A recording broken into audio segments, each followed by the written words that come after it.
Kevin Hunter and Jody Summers here on Northwest Digital News on the show Health Kindness. Thanks everybody for joining us. If you have any follow-up questions after the show for Jody, you can reach her at healthkindness.com. We're going to talk today about Vegas, and not the Vegas of lost wages, but the vagus nerve. So, and this is not, what happens in Vegas stays in Vegas type deal. So tell us about Can we talk about that though? No. So absolutely. Yeah, that's not the show today. So, people have heard the term the vagus nerve or the vagal nerve, but oftentimes don't even know like what it is or how it ties in with health. But I think we've all heard, the fight or flight or rest and digest. And so we're going to talk about both of those things together and what that nerve has to do with our health and how we can strengthen it and support our whole body. So in a nutshell, the vagal nerve is the 10th cranial nerve, which is really unimportant here, but it's interesting. But it means it goes to all these different organs. So it means, in the Latin term, it means vagus means wandering. So you can see that this nerve goes and reaches all sorts of different organs. And the nerve, years ago, because it starts in the brain, and that's where we do our thinking, scientists used to think that this nerve was for the brain to send signals to all of these organs that it's attached to. But since in the most recent years, and they've done some studying, it looks like between 80 and 90% of communication is from the organs to the brain via the vagal nerve.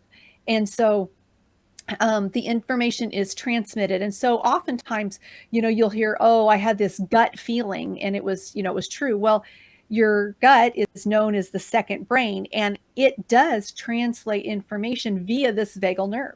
And sometimes that nerve isn't the healthiest. And so we're going to talk about how to strengthen that to help this rest and digest and stay away from the sympathetic, which is the fight or flight, and how we can utilize this information for health, which is really interesting. Yeah, very interesting. So many who have chronic illness have issue or have a less than optimal vagal nerve. So some of the things that can show up if your vagus nerve and vagal system is not working as it should. So in the brain, it can show up as anxiety and depression. In the stomach, it can have less than optimal stomach acid or digestion. And so think about that one particular, I think people can understand. If you have poor digestion because you're stressed all the time, or let me rephrase that. When somebody's stressed all the time, they have poor digestion because you either are digesting or you're not. And so this nerve is either fight or flight or rest and digest. And so it's strengthening and supporting this vagal tone is what that's called, the tone of that nerve, can help you digest food. So people who have strong vagal tone have better digestion. In the pancreas, the vagal nerve has everything to do with enzyme production. So sometimes people who have like diabetes, especially type 1, don't have strong vagal tone. And they can this is part of helping make pancreatic and digestive enzymes. In the liver, it can help with blood sugar regulation. Again, when you're really stressed, your blood sugar tends to fluctuate more than when you're not. And it has everything to do with this nerve. In the gallbladder, it helps release toxins and fat by better, healthy bile production. In the heart, it actually, people who have a lot of stress, you'll hear, lower your stress. Well, in that, you're going to strengthen the vagal tone. You're going to get to where you can switch from fight or flight, which is the sympathetic system, to rest and digest, rest and repair, rest and recover, rest and restore, all of those R's, using that nerve. And then the last way, oftentimes people who have bladder incontinence, if they get the trigger from that vagal nerve. And so this one single little area of the body that is misunderstood or not really known, plays a role in all of these type. There's even more than I've mentioned. Those are just the main ones. And so it's really important to keep that and to practice using that parasympathetic and sympathetic and going back and forth. It's really important to do that. So this is kind of like an umbrella nerve that, as you mentioned, communicates with every single one of the organs in the body, and those organs communicating with the brain. And when you were just going through and listing some of the various issues with regard to the heart, the gallbladder, the bladder itself, liver, pancreas, intestines, brain, anxiety, all these, I know people with, a number of these different symptoms, some with all of these symptoms. Interesting that it could actually be related to the vagal nerve. And it has a lot to do with stress. And so that is when you see somebody with all of those symptoms, generally there's some stressful situation, something, maybe they're not managing their stress, maybe they have additional stress on their plate. But oftentimes when additional stress is put on you, for example, whatever, you've lost your job and getting a divorce. Oftentimes these symptoms that we just talked about can show up, and it's, again, you can support that body, the body in those functions by doing some of these things that we're going to talk about to support this nerve. And it's vital. I mean, it's absolutely vital. So how do we maintain and take care of the vagal nerve then? So we're going to talk about just 4 really simple ways. They're all free except one of them. And we can do every one of these every day. So one of the ways, and I learned this in yoga class many years ago, and I didn't really put the 2 and 2 together until I started studying the vagal nerve about a year ago. And that is humming. And so when you're humming, it stimulates the noise that you make in your chest. That nerve, because you saw how it runs through the body, is actually stimulated in a way that it likes. And it just supports that nerve. It actually relaxes it when you hum. So when you sing and you're humming and you're making all of these sounds that you love, it's relaxing to the body because it's relaxing that nerve. So humming is a really good way. Singing, chanting in yoga. Sometimes we do that om sound, which is that deep humming sensation. And you could actually put your hand over your heart and feel that as well. Interesting. It is fascinating. The second way is intentional breathing. And I often think of, and I don't really have white coat syndrome, but every once in a while, if I'm at the doctor and they're taking your blood pressure, I'm like, why is it high? My blood pressure is never high. I don't have high blood pressure. Well, it's because you get stressed out. And the way they'll even tell you at the doctor's office, we'll just put this away. We'll do something for a few minutes. I want you to take a few deep breaths and I'll take your blood pressure again. And more than not, your blood pressure has come down after you do some deep breathing. Well, it's relaxing, that deep breathing. It's good for the vagal tone. And again, we didn't talk about this in the list of symptoms, but if you don't have good vagal tone, your blood pressure tends to be higher. So one way that you can, reduce your stress immediately, absolutely immediately, is that deep breathing. And you're going to breathe in. You're actually going to breathe in less than you're going to breathe out. So you're going to, let's say, breathe into a count of 3, hold it for a count of 5, and breathe out for a count of 8. And that breathing out sometimes will slow down the heart rate, will relax that vagal tone, relax that nerve, and bring down your blood pressure. So intentional breathing is one of the best ways to do that every single day will allow you then, for your body, you become familiar with that. When you are in a true stressful situation, let's say you've come across a serious accident, or you were in a fender bender, whatever, you have a fight with somebody at work, you can step away, do that. And your body, if you train it, you can lower your blood pressure by just your breath. Believe it or not, that was actually one of the tactics taught to soldiers in the military. Really? And you think about the situation, being in combat or in highly stressful situations, one of the tactics taught, and even for like a sniper, you could go to sniper school, and somebody who has to be able to shoot long distances with a high degree of accuracy, and breathing techniques are taught, because as the heart slows down, like the jitteriness, the shakiness that you might have in your hands also like disappears, like everything in the body calms down from breathing. Yep. So it's actually a technique taught to soldiers in the military. I had no idea. That's great though. Well, and when you think of somebody really, really stressed, if you come across somebody who was just in an accident or whatever, they are hyperventilating because they're not breathing deep because they're stressed. So, it all ties together. It really is. It sounds so silly, humming and breathing, but it can really help your body in the long run, and it costs nothing. The third one is a little bit odd.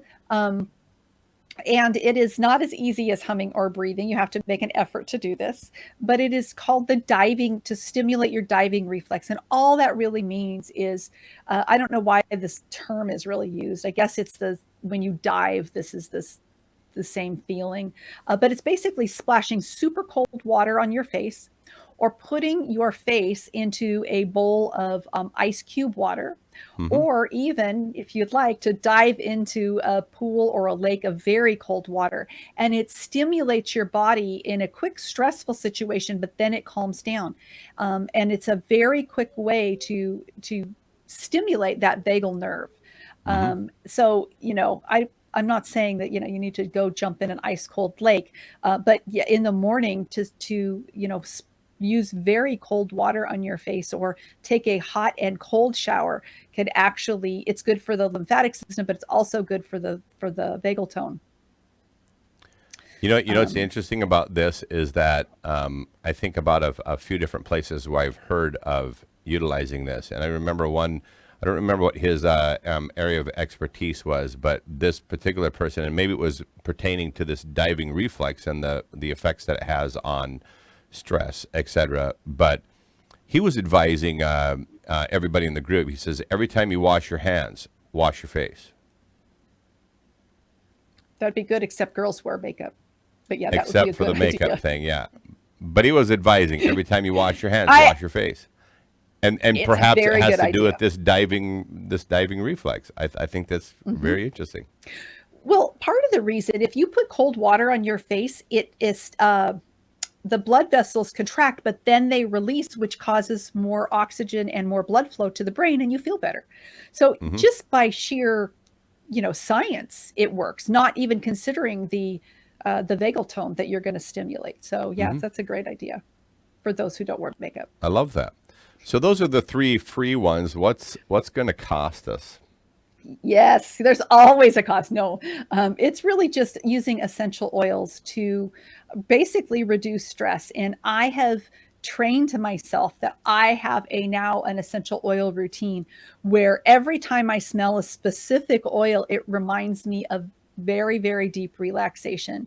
And so you using aromatherapy for deep breathing, rubbing essential oils on the back of the neck. In my car or in my purse, I always have one that's called parasympathetic, and it is I think it's a mixture of like lime and clove and frankincense, and it's very, very relaxing. And to even carry a little sample of that with you, so when you're in stressful situations, if your body associates smell with so many things, if you use the same type of an oil, let's say you find one you love, and you can get these little sniff sticks, or you can just use the lid of the jar, whatever it is, and you smell that when you're in a relaxed state continually. When then you're in a not relaxed state, let's say you've come across an accident on the freeway and it's stressful or whatever, you can actually take that out, and it reminds your brain that all of these other times this smell has been associated with relaxation.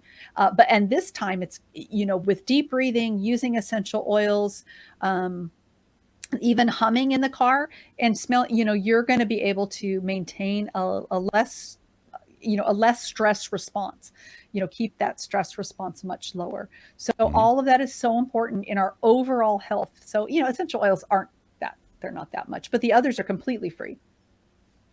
What's interesting is I guess I wasn't familiar with a lot of these different techniques that you're sharing here, but I have made a very pointed process of making sure that I'm not putting myself and exposing myself to this needless stress, needless drama. You think of all the different ways that people are stressing themselves out today, and there's less human interactions face to face with people. There's more of this so-called social media, which actually isn't social at all. But there's all these different ways that people are exposing themselves to drama and needless stress in life, and I have made it a focus in my life to remove myself from those things. And I've had some people ask me that, do you not care because you're not, involving yourself in this or that or whatever? I was like, you know what? If that's introducing stress and drama into my life, I'm just going to separate myself from it. And making that a focal point of my life, I can tell you that, and my wife would concur with this too. I am so much more relaxed individual today than I was even not many years ago. And it's by purposefully removing myself from stress, from drama, and these negative situations in life. And so it's not that I don't recognize they don't exist. I do, but they're just not going to be part of my daily mental diet. And that is the key. It's, again, I often refer to, talk radio or always having the 24-hour news just running in the background. It's stressful. It's meant to be like that. I mean, it's made and manufactured, so you get more and you want more. And at a daily diet of that is just, it's not healthy. If there's a big news story and you want to keep up on it, that's one thing. But as a general rule, just turn it off. All it does is not add to your overall health. And so, there's so many situations like that, people and events, that kind of thing, that it's a good health reminder. Well, you've mentioned stress. What are some of the other significant benefits that good vagal tone can bring to the human body, and why somebody should be doing this? Absolutely. Well, we go back to, in the brain, it can reduce anxiety and depression. In the stomach, it can make for better digestion because it has a better your body then is releasing the hormones to digest the food.